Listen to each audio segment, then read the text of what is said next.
Hey guys, this video is a video I'm doing on releasing. The full moon is, well, actually, the full moon is tonight, but um, I'm going to do my full moon release um, tomorrow night. But I'm going to do this video because I want to explain some things to you guys on how to truly release things. Um,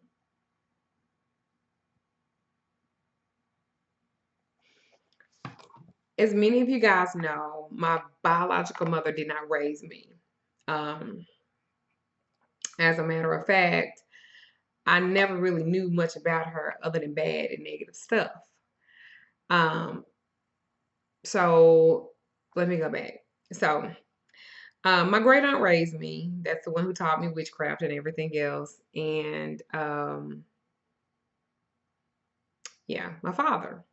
So um, when my mother was pregnant with me, according to the story that I was told, she had asked several people if they wanted a baby. The baby was me. So she asked my great aunt, I'm pregnant, and regardless of what it is, and I'm paraphrasing, you can have it. My great aunt, who she only had one child, a son that had died when he was 2, something about his throat. Um, so she never could have any children by my father. And so when this came to be, she looked at it as a blessing. Um, ooh. So here I was born. 3 days later, I was given to my Aunt Sarah. And because that's who raised me, my Aunt Sarah raised me. And she was probably the meanest person in our family. And I had the privilege of being raised by somebody that was mean as fuck. Um, she was the oldest out of 11 children. And my biological's mother was her baby sister. Okay? Just giving you guys a little background. So when I was born, 3 days later, I was taken to Aunt Sarah, and she had me. My biological mother, from what I was told, she also came as well with her other children. She had 2 children prior to me. And when she left and took the other 2 children, and she didn't take me. Um, as I was growing up, my mother, up until I was about, I never thought about any of this either, by the way, that my great aunt was my mother. Even though she was very dark skinned, it didn't really matter because my daddy was light skinned. So, whoop-a-doo. So when I was about maybe between 5 and 7, I don't know, and I don't want to lie. One of the stories that I remember is that my mother, I call my Aunt Sarah mom and mother. And I won't say my biological's mother's name because I know she watches me on YouTube and I know she's going to be in her feelings when she sees this. But this video is not about me. It's not about her. It's about releasing things that have held you. It's a full moon. I'm putting this out there because something happened that brought this to a head, okay? And I'm very transparent with everybody who watches me. So I'm going to be transparent about this too because I want to help somebody. So when my mother left me, whatever, so years ago down the line, so my brothers and sisters always knew who I was, but I didn't know who they were.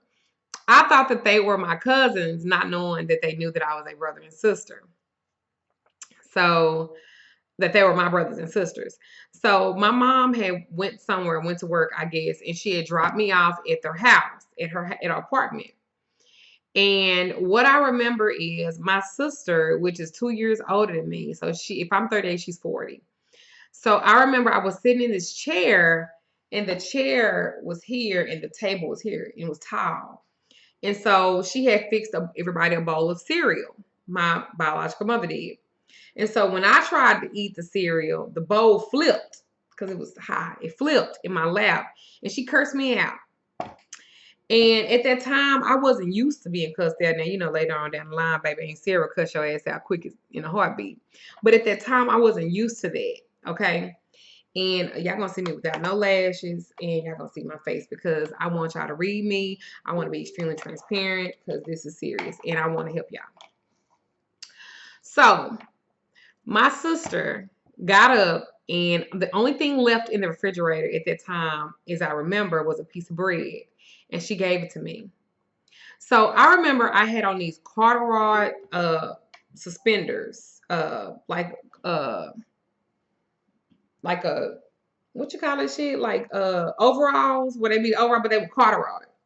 And I was trying to go use the restroom. And so I went in her bathroom and I couldn't use it because it was so nasty to me. So I was gonna go outside and pee, and I wound up peeing on myself. Now, also that day, they played this game where they turned the lights off and they scared me.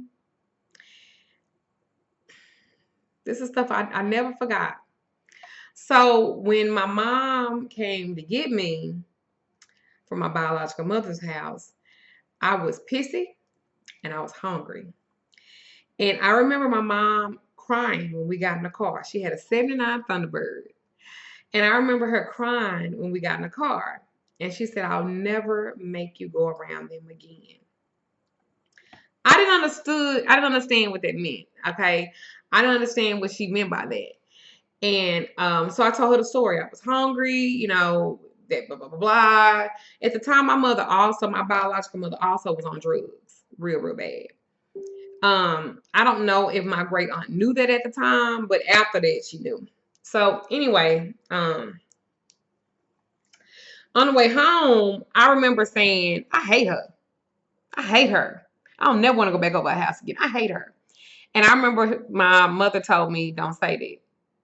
And she said, don't ever say the word you hate somebody. Don't ever say that. And she said one day, I hate the way this came. Okay. She said one day, I'm gonna tell you why I want you to hate her. Well, I never fucking thought about it anymore, until I went to school and these pretty little light-skinned girls that were lighter than me kept saying, I'm your cousin. And I was like, yeah, I ain't my cousin. I was like, I'm your cousin. So I would go home and I would tell my mother, my Aunt Sarah, what these girls would say. And one day she was like, she kept me home from school. I'll never forget this. She kept me home from school. And she said, I have something to tell you. And I remember my daddy was like, nah, don't tell her yet. She not ready yet. And my mom was like, no, I can't keep this. I gotta, yeah, I'm nervous. I'm fidgeting. But I have to tell y'all this because I don't want y'all letting your mama, your daddy who wasn't there, or whatever else keep y'all bound and holding y'all. I want y'all to release this. So she kept me home from school and she told me that I'm gonna say C was my mother. And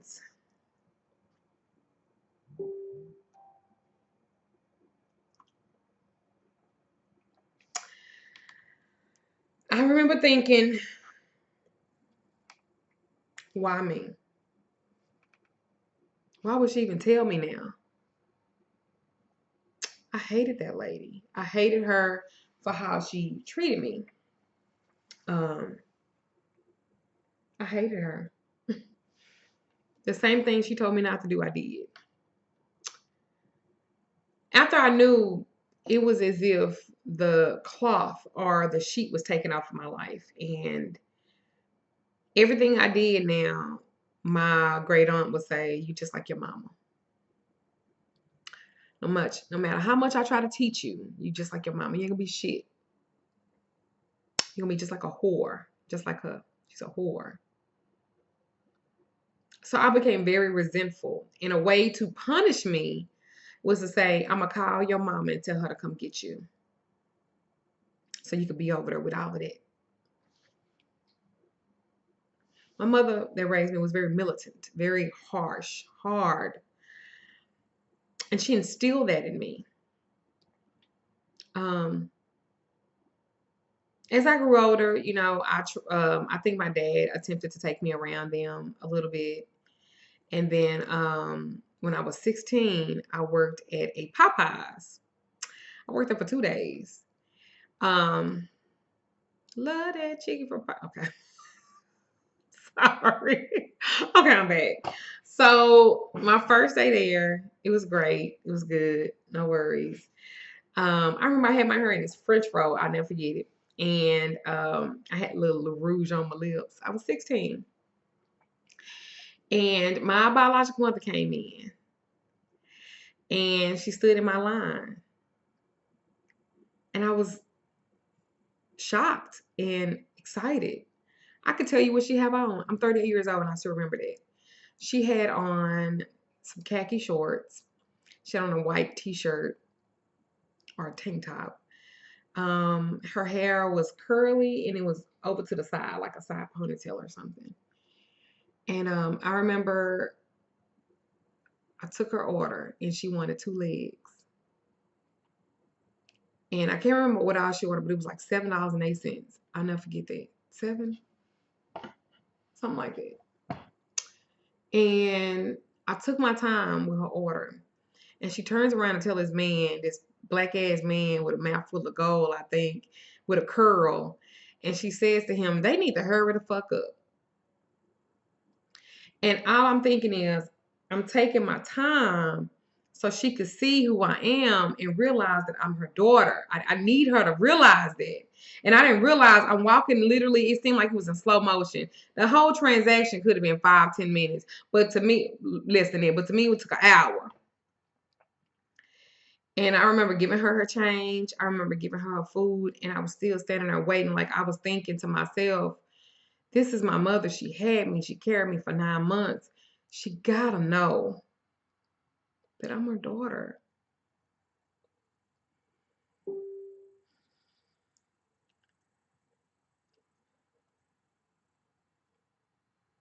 But she walked out that Popeyes and she didn't recognize me.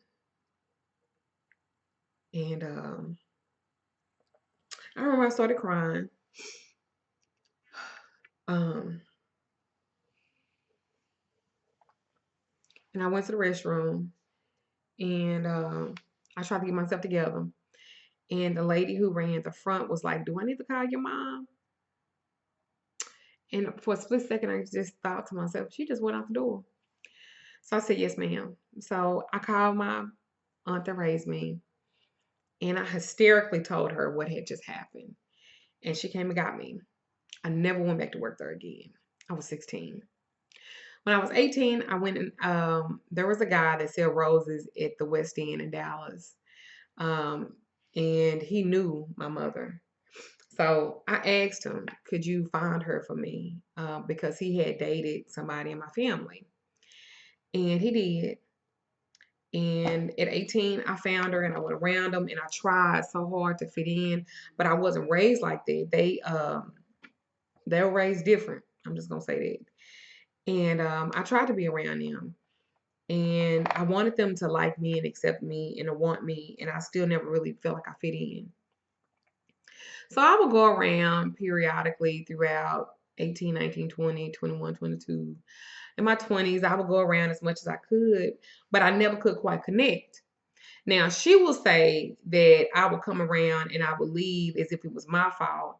But I will say I would come around thinking that they would change, they would, love me. Because their way of loving me or her way of loving me was not the way that I expected to be loved. See, I used to think that you had to buy people and that you had to give them stuff and do stuff because I actually recall one day my biological mother told me, when you come over to my house, I don't like people that come over and don't bring me gifts. And keep in mind, she's never done anything from me, not buy me Pampers, milk, a toy, a piece of clothes, nothing. But she said that to me and I never forgot it. She also told me, when you come over to my house, you can bring me $20, no less than 10. I never forgot that either. Or when I go over, I have to take everybody somewhere. I can't just come over to visit. I got to come over via taxi cab. That doesn't work for me. So I would come over and I would go in periodically. I would come around. And when I see that stuff didn't change and they still the same way, I would leave. I can't stand that. Who wants to be around somebody and their friends and family will come around and they will say, "Who is she?" And then my biological mother say, "Oh, that's my other daughter." And then their response is, "Oh, I didn't know you had another daughter." How do you think they make me feel? Hmm? Then, if it's not that, it's the fact that I think my sister hates me, that she raised, and I don't even know why. And I've tried to talk to her, I've reached out to her, and it don't ever happen or whatever. It never happens. I do remember asking her one time, and she said that she would tell me one day. That was over 10 years ago.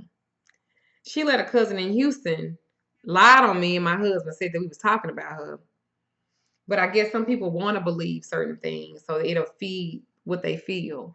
When in reality, I love my mother and my sister very much. And maybe they all love me the best way they know how. But it ain't good enough for me. Not for my sister, but for my mom. Because I feel like she owes me that, right? That's how I felt. Well, anyway, many moons go. Come on down. You guys know I almost went to prison. Um, the day the judge sentenced me, he asked me, he said, "Where's your family?" And I said, "Sir, I don't have any family." And so he called out as if I was lying. He said, "You've been coming to my court for 2 years. Where's your family?" And I said, "I don't have any family." So he called out, and I didn't have anybody there for me. I was raising a 16-year-old at the time, and my dad was dying of cancer that had metastasized all over his body. And I was going to court every month, not knowing if I was going to come home or not. That happened. My dad passed away. I almost had like a nervous breakdown a little bit, and I went to Houston, and I lived in Houston, Texas for a little bit, and I got sick. They tried to tell me that I had lupus and that I had kidney disease. They tried to tell me I had all this stuff. But the problem was I had had two miscarriages in 1 year. I was pregnant with a set of twins, and about 6 months later, I got pregnant again, and it was a tubal. My body had just went kaput. My biological mother, who has never stood for me at all, was 20 minutes from me in Houston. She was going to a birthday party. And I said, "Can you come see me?" I was bedridden. I was at home. And she said, "Well, I'm at a party and they paid for me to come down here." And I'm like, "But my husband will come get you. I'll take you back home. He needs some help. He's taking care of me by myself." Keep in mind, I had a cycle that would not stop. And so he would have to literally drive an hour and a half to Pasadena because of the traffic. People in Houston know this. And we lived downtown by the Galleria. And he would have to literally drive, come back, bathe me, change the bed where I bled out. I had diabetic. My number was 514. They made it drop to 112 in a matter of 24 hours. My body was in shock. I was a mess. I didn't want to go to the ER. I had worked for a physician. I worked for a clinic. I was a clinic liaison director. So the doctors were working with me. The doctor literally lived Bel Air. He literally lived not too far from where I was at. He was literally coming to my house to check on me. I'm very grateful to Dr. Ron for that. Very grateful. He has his own practice now. Blessed be. I bless that man for him saving my life. My husband was an hour and a half away from me, and I was throwing up in my car. And this man left the clinic. He had just got off work at night. He came and he walked me into my condo. I asked my mom to come see me. She didn't. My mother was comatose for a month or so. Prior to this, I was there every day. I was there when she wasn't able to take care of herself. I was there watching her. And when she came out of her coma, she asked for me and I bathed her. But they would tell you that I'm mean and I'm hateful and all those things. Now, let me say this. I don't think that I'm the best person in the world. Okay? I got my faults. I used to go so hard on my mama because I was mad at her. I was angry at her. I done called her bitches too. Actually, I done called both my mothers bitches. Now I'm not bragging about that, but I'm trying to give y'all something here. I made a keep in mind. My mother told me, my biological mother told me, that's why she did that because they. And I said, well, Damon could have, my husband, he could have took you home. He could have did any of that. He could have. She was like, well, they had paid for me to come down for a party. You was 20 minutes from me. I was in my bed. I was bleeding. I was sick. But I refused. I refused to die. I refused to do any of that. And I knew I had to get up and be strong for my husband. And when I tell you, if you ever question if a person love you, oh, you find out when you sick. Cause my husband,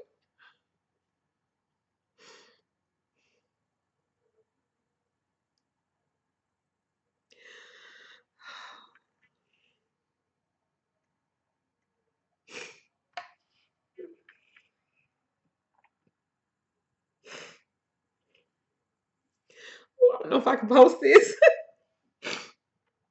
My husband was everything to me, and he helped me, and he loves me. And if I had any question about who he was and who he was not, I found out during that time. That's why I honor him like the God he is. Because when I could not get up, that man changed my tampons. And I told him, you can leave me. Go be with somebody else that's healthy. I don't know how long I'm going to be down like that. And he said, there is no me without you. It's my pleasure. It's my honor to take care of you. I live for this moment to show you. I'm trying to help somebody here. We came back to Dallas. For almost a year, I literally traveled all over the United States because my husband was a truck driver. And he took a job where I could ride in the back of the truck and just sleep and rest. I had helped so many people. And for the first time, I had to slow down and just focus on me. Y'all wonder why I am the way I am and why I believe in what I believe and why I'm strong the way I'm strong. I didn't have a choice. And I had to do it without support of family. I have never fit in with them, ever. And I wanted to. I really fucking wanted to. I want to now. But the prices, it costs too much because it costs me. I have a family down there in Houston that said that I talked about my sister. And my sister believed that shit. You wanna know why she believed it? Because she never really spent no time with me. She don't really know me. And sometimes people want to believe negative shit about you so they can feed the way that they feel about you or the way they feel about themselves. The truth is, I love my motherfucking sister. I love my mama. I love my brothers. And if they need me, goddamn it, I'ma always be there. But I'm not gonna come if the way I gotta find out about you is through fucking Facebook. Because my number, you have it. Because I gave it to you. If I see my mom in the hospital, it's on Facebook. And don't nobody call me and say she in the hospital. When I found out she was in the hospital that was going for a coma, it was in Facebook. And my husband made me go. I'm glad I did, though. I posted something on my personal Facebook page a couple of days ago now. And a young lady, I won't say her name, she made the greatest post, and it was about fake love. Now, my mom, if it's something fucked up and she think I'm talking about her, because that's how the guilt, she'll inbox me. But other than that, she ain't. She'll say, I'm beautiful, I'm proud of you, and what you proud of? I mean, you didn't even have nothing to do with why I am the way I am. Well, I take that back. Yes, you did. You had a lot to do with it. This was the post. And I know this probably be the longest video. I don't care. I hope y'all watch it all the way through because I want to help y'all get that release. That y'all, some of y'all can't even find a man. Y'all can't even have kids. Y'all can't even have a successful life because you are still focused on your mother or your father not being there or your family. And I'm here to tell you, so what? So what? Um, this was the post. It said, listen, I'm going to be real with you. Life is way too short for fake caring, fake connections, and fake conversations.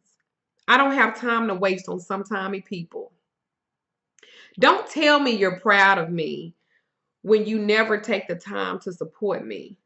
Don't tell me how much I mean to you when I never hear from you. I don't need you to fake care about my life. I'm not going to allow you to stand next to me when I know you don't want what's best for me. Life is too short to be around fake love. Forget forced interactions, forget pointless conversations, meaningless friendships, and pointless relationships. Giving my life energy to those that deserve my time and that are not dead spiritually. That was my part I added. And especially not to those who are going to waste it. Straight up. Let me add, I'm not mad. I'm not angry or upset. I'm not being mean or hateful. I am not deleting, blocking, or anything else either. I want it to bother you and penetrate. This is not a dig. It's a dug. If you think that this is about you, it is. This was another person's post, but it was so real, I had to repost and add my thank you at the end. Life is too short to be around things that are already dead. Hashtag rehab time. Hashtag reclaiming all my time. Hashtag from the book of real shit. Now, let me say this. This video is about that post and why I'm going to release this on my full moon. I always say I forgive her because I do. Let me tell y'all, I forgive her, young mother of two. But this is what I need. I want an apology, right? I might not ever get it like that. You might not ever get it like that. So stop waiting for that shit. Stop it. You might not ever get the answers that you so need and desire. You might not ever get that. And you need to learn how to be okay with it. We want something to validate. Sometimes you're not going to get that. And in this situation, I don't know if I'll ever get that. Because anytime that something is discussed like that, it becomes a guilt thing. And then you're trying to explain to me why. Listen, I don't really care at this point. It don't really matter. I'm 38 years old. I'll be 40 in a couple years, right? It don't really matter. My mom told me, because I had wanted her to be in my first husband's, like I wanted her to know about us getting married. It was a year later that she called me back. We had already got married by then. She said, I'm going to try to call you at least once a week. That never happened. Never. Still not. She said, when we try to love you, it ain't good enough. It's not, man. Because love is equal. Love is not, I give you this and then you take that, but you give me nothing in return. I didn't have you. You had me. So I don't owe you that. You owe me. But since you can't think of that like that, because you got to rationalize and internalize it and make it about you, you gave away a whole human being. A whole human being. And walked the fuck away. And don't say you came back to get me because there was no paperwork of adoption. Which means you could have brought the police. You could have brought anybody to come and get me. You didn't do that for whatever reason. And then 18 months after you had me, you had my little brother and you kept him. Meditate on that. But I'm not mad because if you was really sick and you needed me, I'm going to be right there again. Now, after this video, y'all probably ain't going to give a fuck and ain't going to want me around. But hey, hell, you don't want me around now. My brother got out of prison and my mother told me that my sister told her that she was tolerating me to beat her. Well, I didn't want to beat her anyway because I knew how y'all felt. How you think I walk into somewhere and I'm like the fucking oddball all the time? And the sad thing is, you mad at me, then made your kids mad at me, and I ain't did shit. I ain't said nothing. But instead of asking me, you choose to believe something negative because that's really what you want to believe, something negative. My mother inboxed me and I'm, paraphrasing to the effect of, I know you was talking about me. I know. And I was like, I was, but I really wasn't. You know what I'm saying? And at the end of the day, I don't have any more energy. I don't have any more time. I don't have any more heart to put into it and it not ever be received. I can't do that. I just can't. I just gotta let shit be where it is. Here's my number. If you want to talk to me, reach out to me. But I'm not gonna do. You live 20 minutes from me right now. She said, "Well, I'm sick. You don't check on me either." Don't you know if you reached out to me and said, "Come get me, come spend time with me," I wouldn't even hesitate, even right now at this point. But that don't happen. Then she started giving me the thumbs up. That was nice. That's real nice. So I'm releasing all that on this full moon. I'm releasing it. And I need for you guys to release that too. Sometimes things are just is what they are. Y'all gotta stop looking for this whatever and just let it be. I love my mom. I love my sister. I know in their own way they love me too. But understandings have to be had. And if you don't have an understanding and people are really not being honest, you can't move forward. You just can't. I'm not perfect. Nobody is. This is not to embarrass anybody. It's not to embarrass my mom. I haven't said her name. This is a awakening moment that once you release, you receive. I used to be mad that I didn't have children because many of you know I was molested, raped, and I had a daughter that was taken from me, given away. And I don't know where she is. I hope to find her one day. Um, when you've been through a lot, it makes you be like this. The path saved my life. It gave me fruitfulness. It gave me accountability, and it made me deal with my shit. That's all I want for you guys to deal with your shit. No matter how fucked up it may be, I want you to deal with it. That's what makes you magical and powerful. When you guys call me and you guys are telling me about a love story or something like that, or something that didn't happen, and you giving me everything but what I need, I start asking questions because I want to get to the nitty gritty. If you want me to help you, I need to know, what is your accountability level? What is your responsible level to the work that you want done? That's what this is about. I'm accountable for everything that I've done. I might have said some hurtful things to my sisters and brothers and stuff, but a lot of that stuff came from pain. And just neither one of us, or maybe me wanting to reach out and I just can't at this point. Child, who knows? Whew. This was a very emotional video for me. A very emotional video, but I want you guys to release this shit. Some guys, sometimes, let me tell you something. My sister might say, that was raised by my mom, she went through this, this, and this with her, and that I had a better life. But I will always say, well, at least you still had her, no matter what you went through. I don't know. I just like calling shit out. A spade is a spade, a heart is a heart, a diamond is a diamond, a club is a club. It is what it is. I ain't sugarcoating shit, and this is real, and it's my life, the way I see it. And the way I see it, nobody has to understand, because whose life is this? It's mine. You guys need to take the same type of approach. Y'all so scared to say what you feel because you're afraid of what the other person gonna think. Hell, they gonna think what they want to think about you any damn way.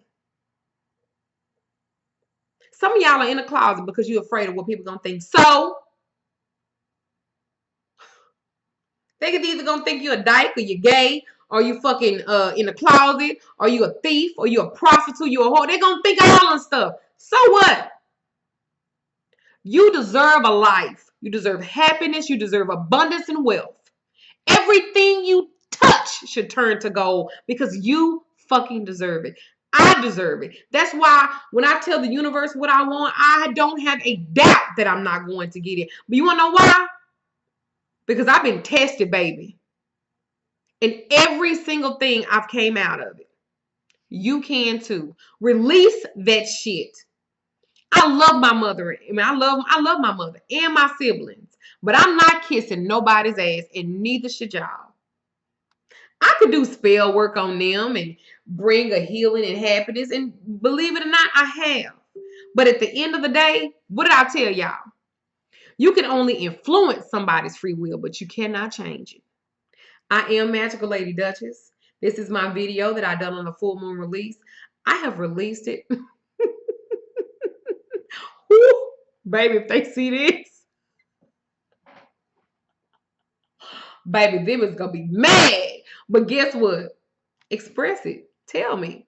That's the problem. We ain't talking. Tell me what you feel. I can take it. I'm a big girl. I've been through a lot of shit. This skin thick as fuck. Thick as fuck. I survived living under Aunt Sarah, which is one of the meanest witches and bitches that I've ever met in my life. But let me tell you something. She gave me a foundation that now at this age of my life, I understand every fucking thing that she said. I understand everything that I went through. I'm glad I saw what I saw. I'm glad every fucking experience that led me to this moment, I'm glad I'm living it because I can share it with you guys. That's what all this shit is about. I ain't perfect. I fucked up a lot. I have fucked over people I can't even say I'm sorry and make amends for.